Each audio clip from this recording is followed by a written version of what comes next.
My name is Keith Moore. I'm Irish and I grew up in Oak Grove, Minnesota.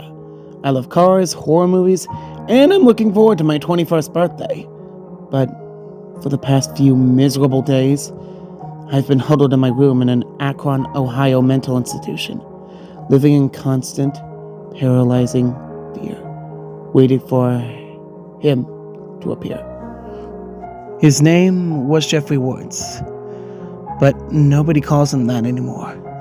By now, the whole country's heard of him. They all call him Jeff the Killer. His story spread like wildfire. What he did, the people he's killed, the news was all over it. His tale has spread around everywhere, like a virus. He destroyed my life. He killed people. He'll kill again. And the worst thing about all of it is that I know it's all my fault. He's a godforsaken blight on this world, and he'll never go away now. The pain will never stop. And it's all because of me. There was a time, about 3 years ago, when Jeff wasn't the monster he's become. He was a normal kid. About 14 to 15 years old, I think. At the time, my friends and I were high school seniors. All around 17 to 19, if I'm remembering it right. Not that it matters anymore. Jeff was relatively normal, but not that happy. He had a hard life, but he didn't go around starting fires or torturing small animals or anything dumb like that. He was just a loner.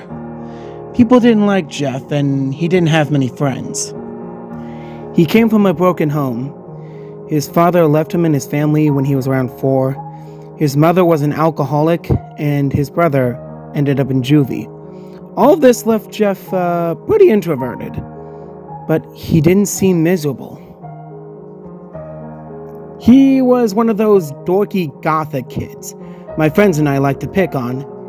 He had long hair he dyed black and that he never took very good care of. He always wore dark clothing, and his skin was really pale. He was into all kinds of creepy stuff that my friends and I thought was pretty silly. He was into various urban legends, black magic, and cheesy 70s music. I think that last thing was a way to connect with his absent father, but I'll never know. His favorite song was Don't Fear the Reaper, a fact that he would remind us of constantly, which was pretty annoying. If it were up to us, we wouldn't have hung out with the little twerp, but Lisa, our friend Troy's sister, insisted on it. I guess she felt bad for him and thought we needed to be his friends. So Jeff started tagging along with us, but we absolutely hated it. Like I said before, he constantly said that Don't Fear the Reaper was his favorite song. He'd always ask the same thing for no reason, and he'd listen to his songs so loud that I could hear them from his headphones. He'd even sing the lyrics aloud, and horribly too, might I add. Because of that, we never treated Jeff right. He was the butt of all our pranks. We constantly insulted him, loved to make fun of him, and sometimes just straight up told him to get lost. There were more than a few times he went home crying, but he'd always show up the next day, acting like nothing happened. Even though we treated him terribly, we were the only friends he had. He had enough in common with us that he could fit in alright. We all liked the same movies, we had similar tastes in music, and we even had a lot of similar hobbies. One cool thing about Jeff was his huge collection of knives. Looking back, that should have been a major red flag for us. But we just thought it was awesome. His brother Lou was in jail for stabbing someone, so I guess the knives were his way of feeling close to him again. You know, maybe if we'd spent more time focusing on the good things about him, if we'd been better friends, maybe none of this would have ever happened. But we were selfish, thoughtless teenagers. We didn't care that Jeff was lonely or depressed, or even that he had a hard life. He annoyed us, he made us angry, so we wanted him gone. There were even a few times we told him to kill himself. I remember Troy once told him to drink a whole thing of bleach. He probably should have said bottle, but Troy was never very articulate. I never thought we'd taken it too far. Until that day. We all decided we finally had enough of Jeff, and we were going to get rid of him. There was a tall cliff overlooking a massive ditch. We weren't going to hurt him, or at least that wasn't our plan. We wanted to scare him, make him think we'd kill him if he didn't leave us alone. We were going to dangle him over the cliff and pretend like we were going to drop him. The gang and I were all together, Randy, Troy, and Katie. Lisa wasn't there because we were sure that if she knew what we were trying to do, she'd have our heads. We picked up Jeff at his house. He never bothered to ask his mom permission, but he never had to. She was always passed out on the couch after drowning an entire bottle of whiskey in the afternoon, or whatever. Jeff could get away with pretty much anything he wanted. He had this outdated MP3 player with him, loaded up with all of that silly dad rock he liked so much. He dressed like he always did, black combat boots, a pair of blue jeans, a blue Oyster Cult t-shirt, and a gray hoodie wrapped around his waist. We told him we were going to the lake to race boats. It didn't matter what we said. We could have told him we were going to eat dirt and he'd tag along. He was like a dog in a way. He was very excited to be with us, always very loyal and even pretty obedient. He'd eat bugs if we told him to, and had. I really do regret how we treated him, even after what he turned into and all the horrible things he'd done. When we arrived at the cliff, Jeff seemed a bit confused.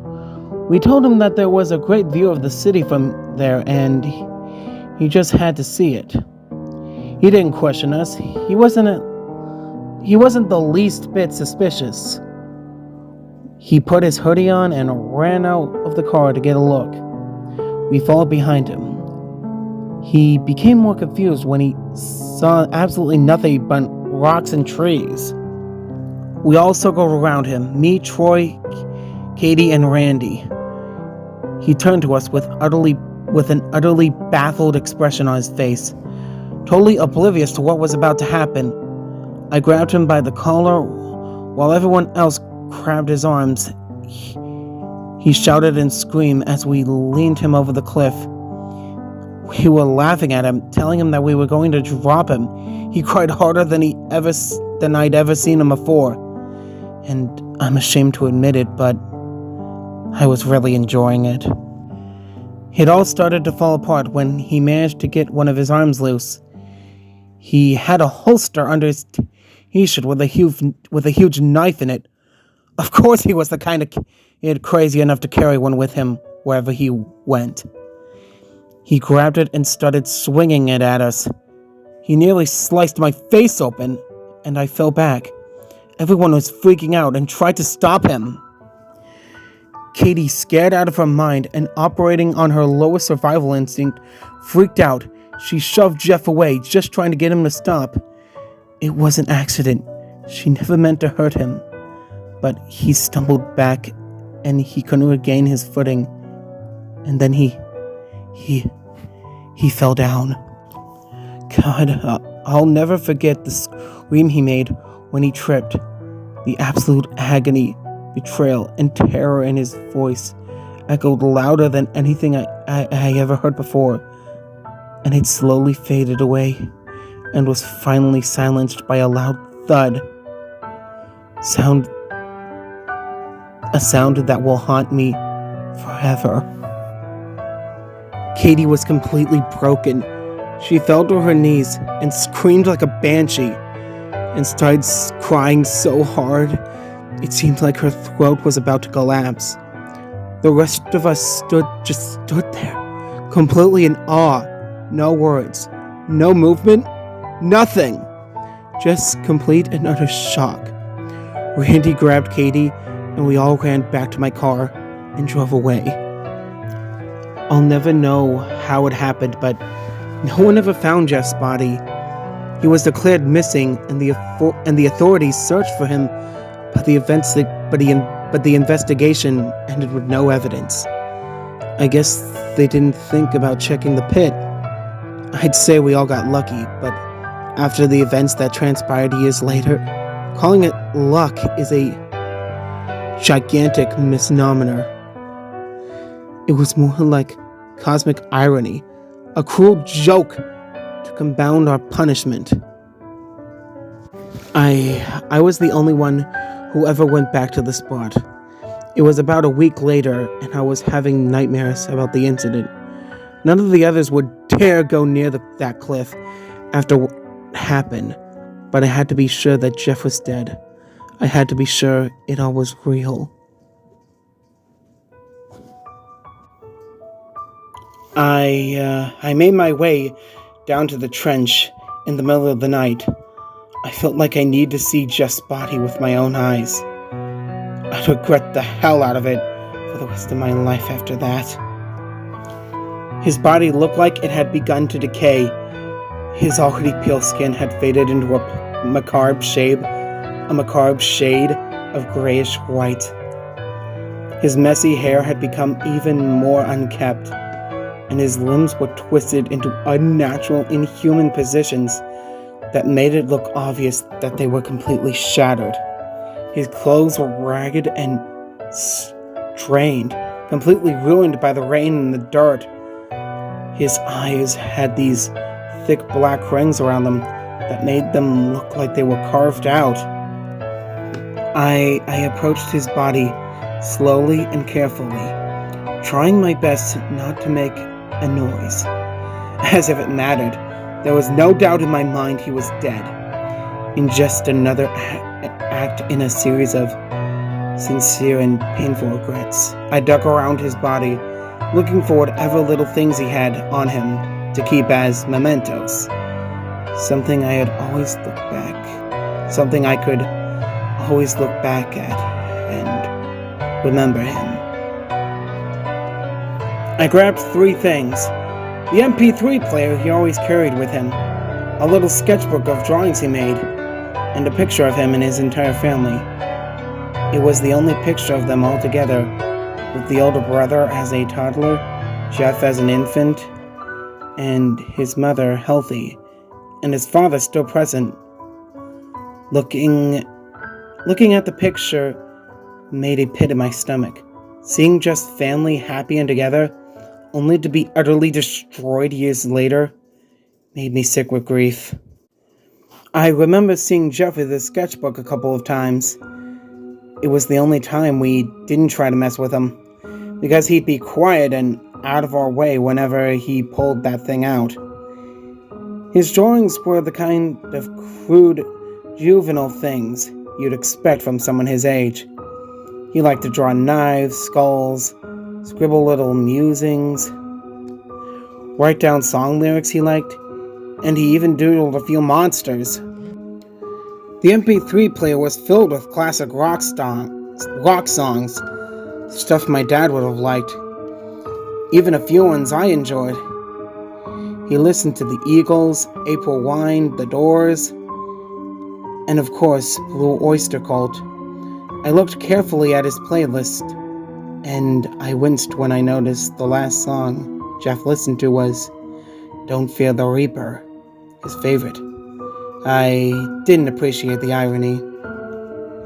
I couldn't bring myself to take his knife. Looking back, it was the only thing I should have taken, but I didn't want to even touch it. Something about that thing seemed evil, like it was burning with it. I almost thought putting my hand on it would give me 3rd-degree burns. Before I could take something else, Jeff's body started to move. I was stunned. It could have been the wind or an animal moving him around or anything else. It looked like organic movement. Like it was coming right from Jeff. His eyes opened wide, and I noticed he was still breathing. It sounded incredibly weak and slow. I couldn't believe it. Jeff was alive. He'd been completely paralyzed by the fall, but he had somehow lived for an entire week, all alone down there, completely unable to move. It was easy to tell he suffered. The look on his face was the worst thing I'd ever seen in my life. There was something in his eyes. Not anger, but a hatred. Pure and absolute hatred. It was like nothing I'd ever seen before. He abhorred me, and I could tell he could still move. He tried his hardest to rip my guts out. That's when I did the worst thing I've ever done in my life. I didn't call an ambulance or try to get help because I knew if people found out what we did, my friends and I would all go to jail and our lives would be ruined. Looking back on it now, it probably would have been way better than what actually happened to us all. I covered Jeff's mouth with my hand and pinched his nose closed tight. He struggled, but clearly didn't have the energy to fight. The breathing slowly faded. He stopped breathing entirely, and he began to close his eyes. I implored him to stop struggling, to just let it all end. I begged him with tears in my eyes. Please. Please. Just go to sleep.